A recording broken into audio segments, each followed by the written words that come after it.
Tudo bem com vocês? Estão aproveitando bastante? Ah, que bacana.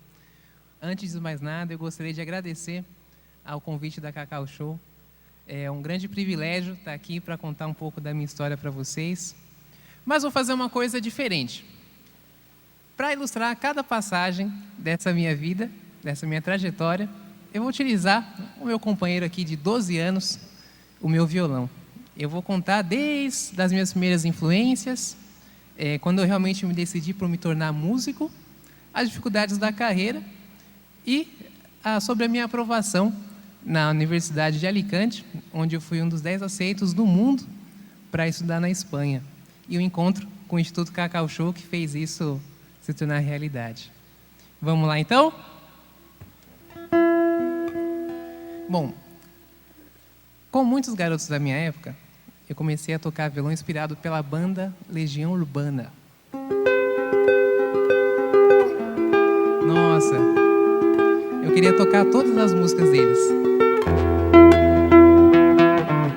Até ver na TV um violonista chamado Robson Miguel.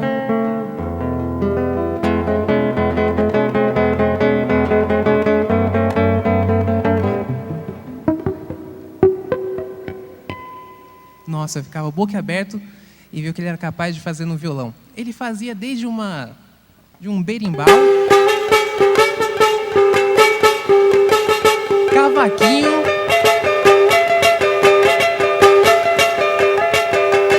cuíca,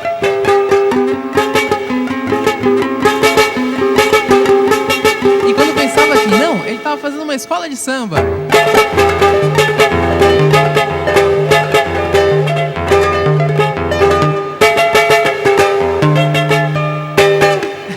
Nossa, a partir daí, eu queria saber tudo sobre o violão, sobre a história, os grandes violonistas, e foi aí que eu conheci, que eu descobri também outros grandes violonistas, como, por exemplo, o Manuel Barrueco, cubano, Fábio Zanon, brasileiro, também Shinichi Fukuda, do Japão, e o escocês David Russell.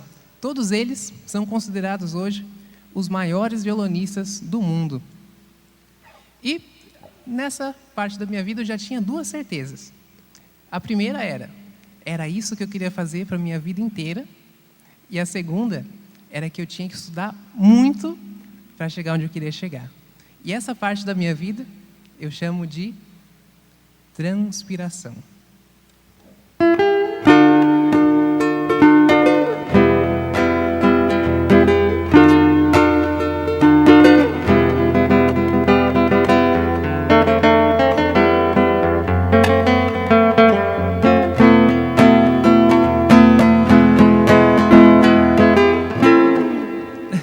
Depois de ver o Robson Miguel, comprei a videoaula dele e, completamente inspirado, eu comecei a estudar 5, 6, 7, às vezes 10 horas por dia. 1 ano e meio nessa verdadeira maratona, estudando como autodidata, eu finalmente consegui conhecer o Robson Miguel pessoalmente. E ele gostou tanto de ver o meu empenho no violão que ele me chamou para ser aluno dele. 1 ano depois, me formei com Robson Miguel em violão clássico.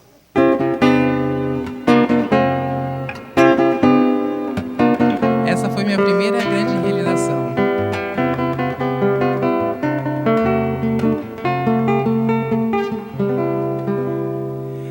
Aí já não tinha mais jeito.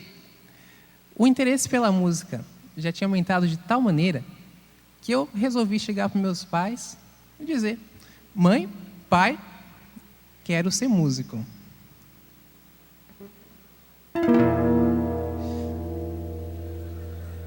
Foi mais ou menos essa cara que eles fizeram quando eu falei.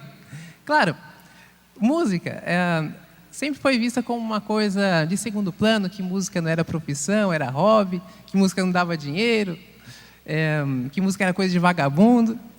Mas depois que os meus pais viram o meu empenho no violão, eles me deram muito apoio e continuam me dando até hoje. Vou contar para vocês um fato que aconteceu comigo ainda nessa época. Estava andando na rua e aí encontrei uma antiga amiga minha de escola. Fazia muitos anos que eu não a via. E, passados os cumprimentos iniciais, ela me perguntou: e aí, Petros, o que você anda fazendo da vida? Aí eu respondi todo orgulhoso: eu me tornei músico. Aí ela regalou o olho assim e disse: nossa, Petros, mas você era tão inteligente. Puxa, infelizmente, eu vi muitos amigos meus desistirem por dar ouvido a esse tipo de comentário. Mas é nessa hora que a gente tem que pegar esses comentários negativos e transformar em mais motivação para continuar. Porque a melhor maneira para se mudar uma opinião é dando exemplo. E eu sabia que eu tinha que começar a construir minha carreira com bases sólidas.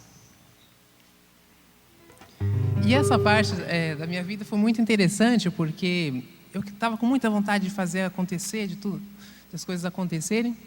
E uma coisa foi puxando a outra. Vou contar para vocês como foi. A minha primeira atuação profissional foi tocando num shopping na cidade de Itapevi. Nesse shopping, um jornalista gostou de me ver tocando, me chamou para dar uma entrevista e também me perguntou se eu queria dar aula numa escola de música no lugar dele, porque ele também era músico. Dando aula nessa escola, fiquei sabendo que havia um cursinho popular preparatório para o vestibular. Nesse cursinho eu entrei, um ano depois consegui passar na faculdade que eu queria para fazer bacharel em música, mas eu não tinha dinheiro para pagar o curso. Quando eu falei para a coordenadora do cursinho que eu tinha passado na faculdade, na mesma hora ela me chamou para trabalhar lá. Claro, o meu sonho era cursar uma faculdade, e nessa faculdade que eu queria, quem dava aula lá era nada mais, nada menos que o maior formador de concertistas do Brasil, chamado Henrique Pinto. E foi com esse emprego que eu paguei os 4 anos da faculdade, além de fazer um trabalho muito bonito, dando aula de violão para os jovens carentes da região.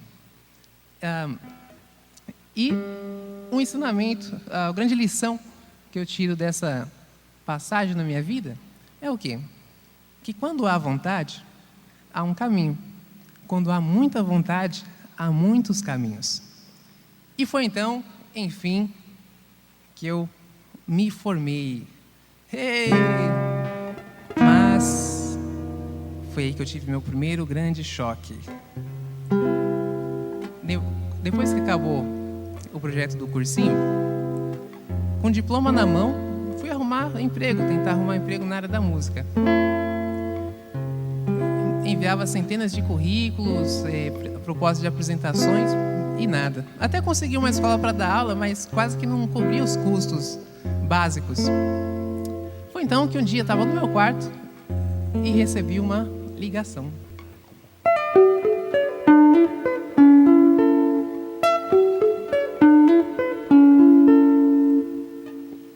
Alô? Opa, fala. Ô, beleza, pode falar. O quê? O mestrado? Onde? O quê? Um mestrado na Espanha? Peraí, quem que vai dar aula lá? Peraí, você está me dizendo que vai ter um mestrado na Espanha e os maiores violonistas do mundo vão dar aula nesse conservatório, nessa faculdade? Cara, obrigado, valeu. Quando eu desliguei o telefone, eu falei, é isso. Todo sonho que nasceu lá de quando eu comecei a tocar violão, porque o violão, a terra do violão, é a Espanha. Sempre foi meu sonho ir para lá.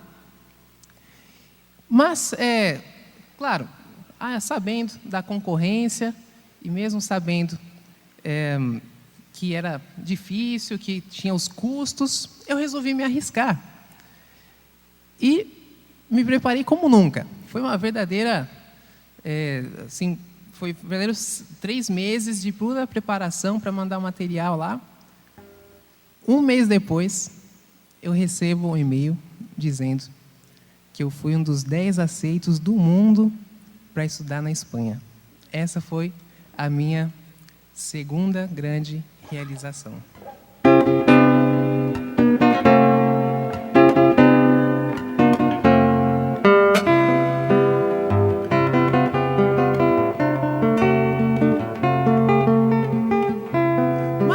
com o sentimento de alegria, veio o sentimento de incerteza. Como eu ia pagar? Puxa, estava tão feliz. Foi aí que começou quase que uma missão impossível.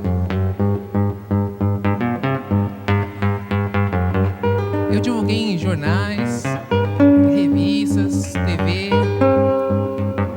um monte de empresa. Mas só um lugar me abriu as portas.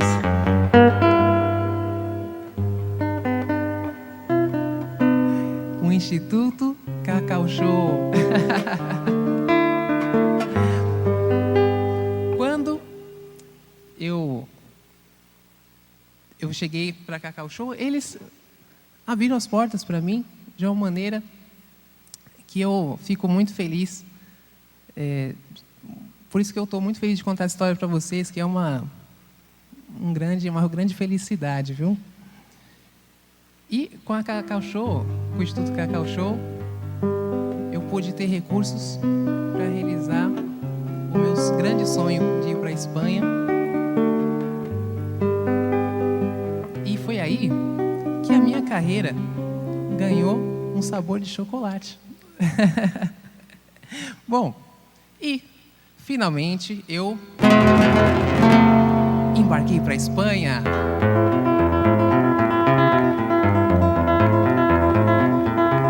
E lá eu pude estudar com os maiores violonistas do mundo. Pude conviver de perto com eles. Foi uma experiência única.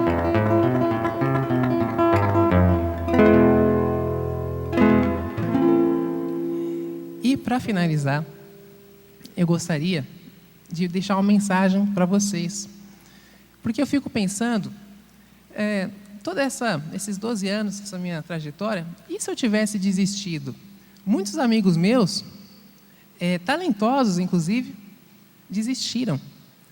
As tentações não são poucas para quem vive da música. Mas tem uma frase do editor teatral William Feather que diz assim: o êxito é uma questão de perseverar depois de outros terem desistido.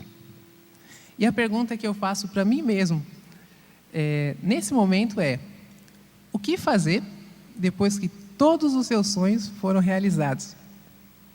A única resposta que eu tenho para essa pergunta agora é hora de renovar os sonhos. Gente, foi um prazer compartilhar minha história para vocês. Obrigado.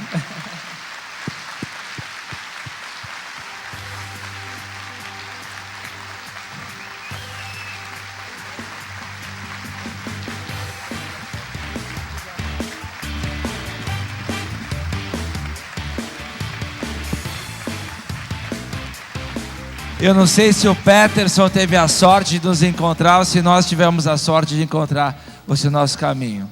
Muito obrigado e parabéns, viu, garoto? Você vai muito longe, viu? Mais uma vez, uma salva de palmas para o Peterson.